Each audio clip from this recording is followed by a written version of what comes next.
Hey everybody, welcome to the Gray Matter Podcast. My name is James Gray, and today I'm going to be kind of focusing on this Inner Quest series of the podcast. And it's really focused on this idea of self-mastery and the inner quest that we're all on around finding ourselves, adapting ourselves, and really touching and becoming the best version of ourselves. So let's get into it. And what I'd like to do is kind of go back to and just kind of share this kind of idea that I was teaching, do these cohort courses, 4 to 5 weeks.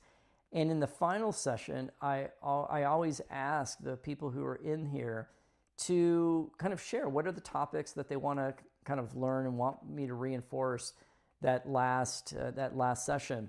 And it's completely open. And of course, we've gone deep on agents and skills and all these different really kind of wonderful AI capabilities around primarily the tech.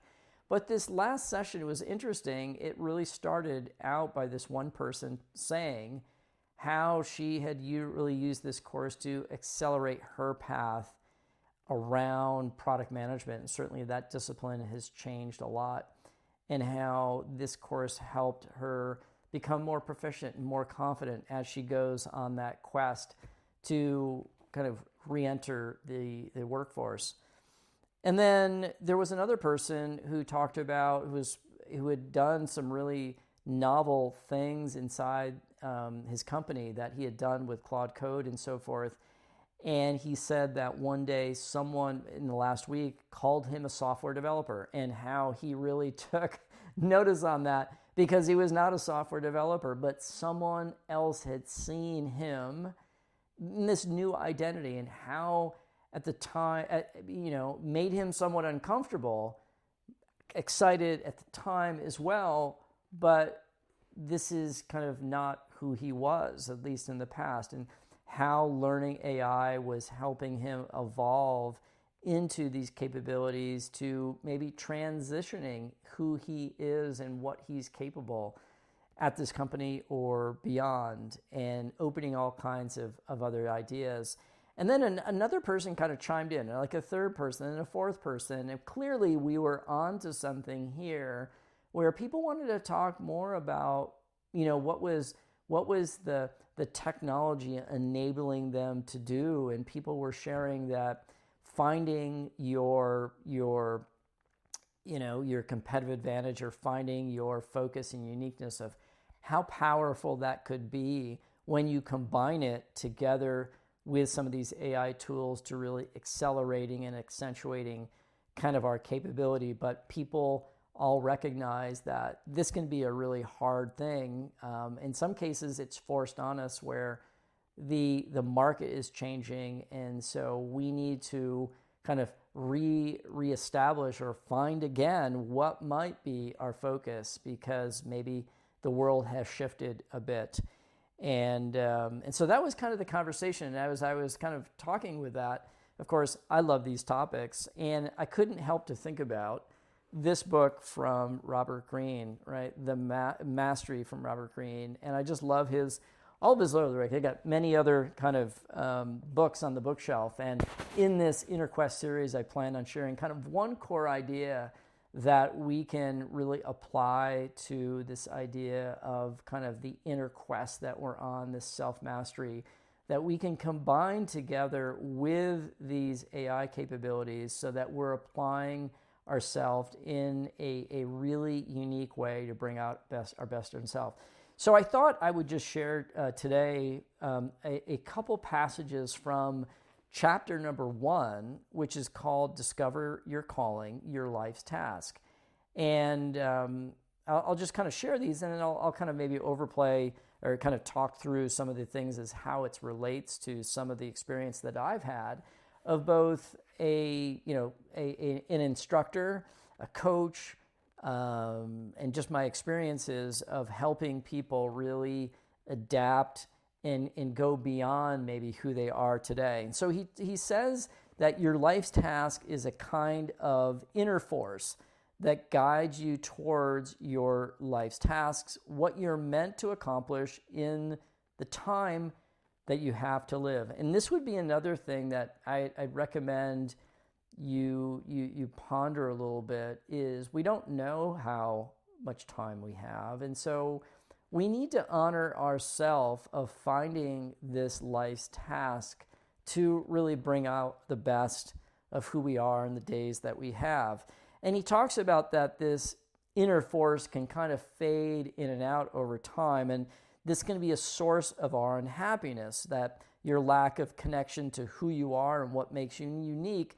Your first move towards mastery is always inward. Learning who you are and reconnecting with that innate force. And I love that. I really love that. And frankly, some of these core ideas led to a course that I did a couple years ago called The Inner Quest, because we need to go on that journey and go inside. And a lot of people are afraid to do that. And he said, knowing it with clarity, he talks about kind of knowing what this thing is with clarity, you will find your way to the proper career path, and everything else will fall into place. You're never too late to start the process. And I think this is another point. It's rare, certainly these days, when AI is evolving so fast and shaping the landscape. One of the things that we're going to need to be great at is rediscovering our life's task, right? Because in many cases, the world that we live in is going to be shaped, and AI can really help us in many cases find that life's task or adapt to it faster maybe than we could have before. So let me share with you these 5 strategies for finding your life's task, and hopefully it'll help you maybe reflect on this idea that you might be having. The first one is called Return to Your Origins, the primal inclination strategy.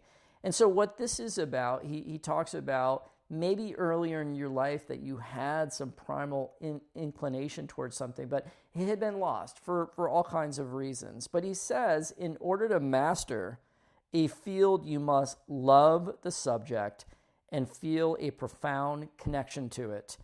Your interest must transcend the field itself and border on religious. So I'll just pause there, and I talked to a lot of people. And I guess one thing that I would ask yourself is look at the week that you have. Do you love this subject? Do you have just some so-called profound connection to it? That I would reflect on.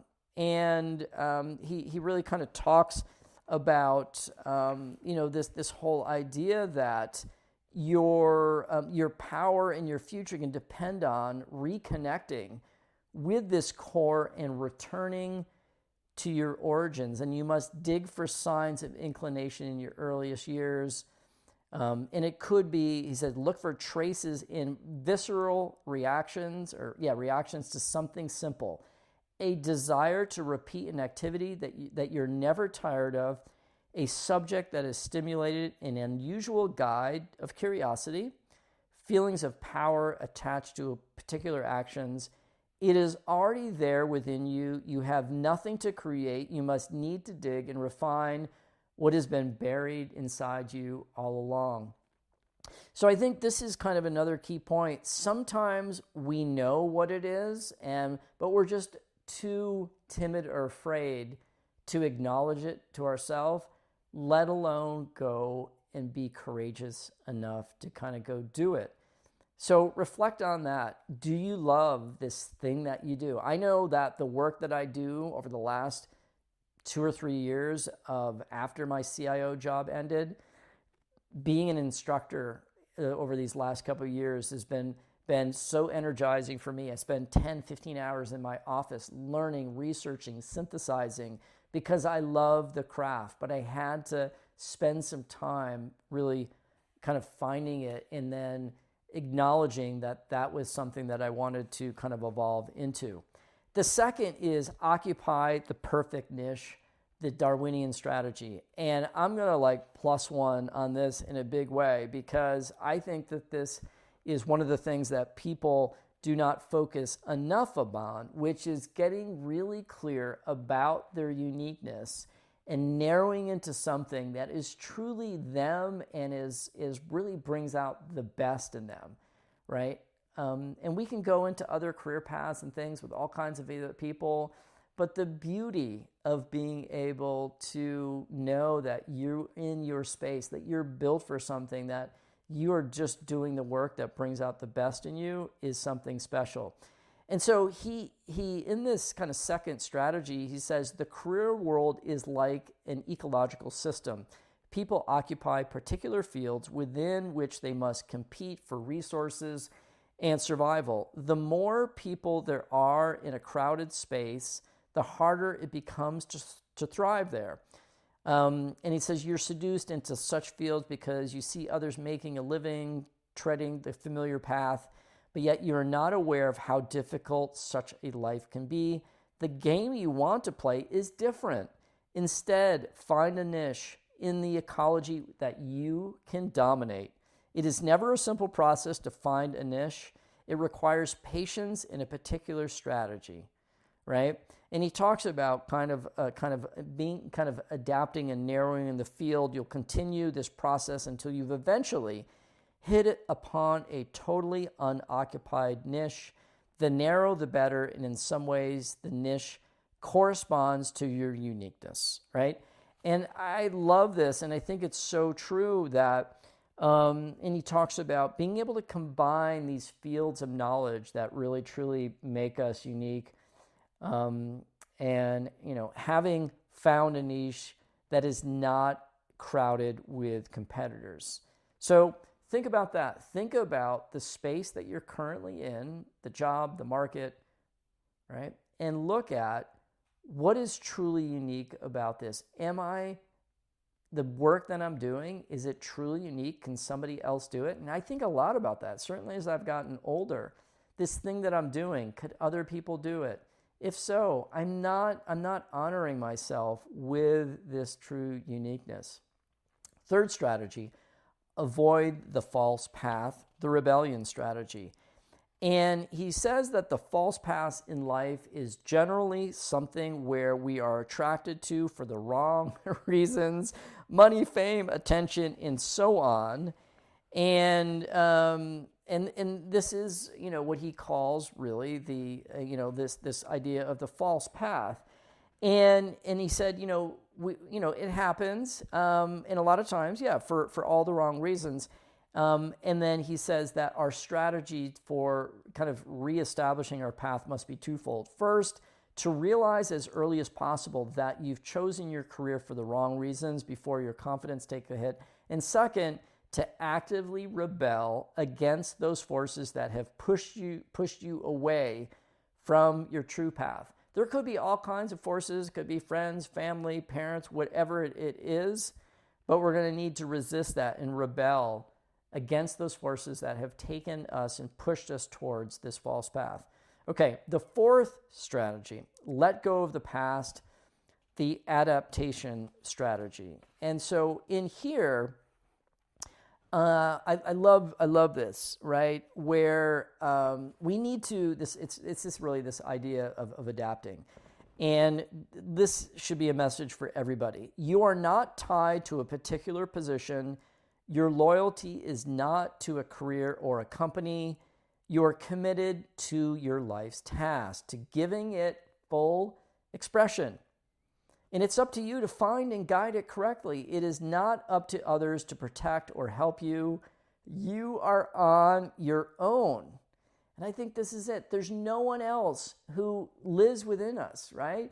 You need to go on this inner quest yourself, to go find, to go search, to be courageous, and to really adapt to kind of go find it. Yeah. Since you're on your own, it is up to you to foresee changes going on right now in your profession. So let's just take a pause there. Think about how AI is radically shaping the field, your profession, right? There's many professions that are being radically reshaped, or some cases eliminated, because of, right, some of these things that are going on. You must adapt your life's task to these circumstances. So the question for you is given that AI is radically reshaping your field and right the global economy, what are you actually doing? What are you actually doing to adapt to it? Are you resisting it?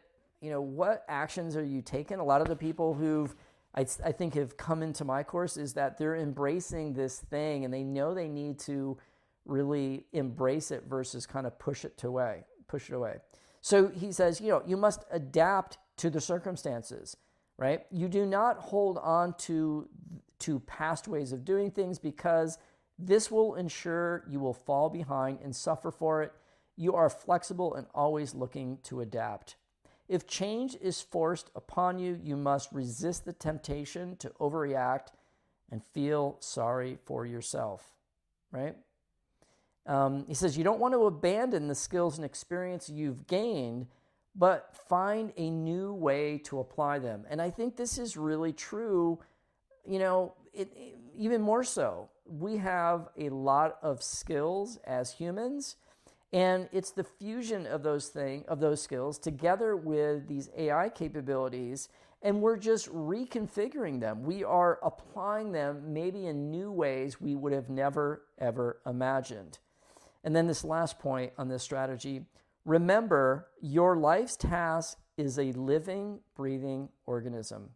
The moment you rigidly follow a plan set in your youth, you lock yourself into a position and the times will ruthlessly pass you by. So this idea of adaptation, it's one of his laws, law 48 in the book. He saves the best for last, that we all need to be formlessness and adapt.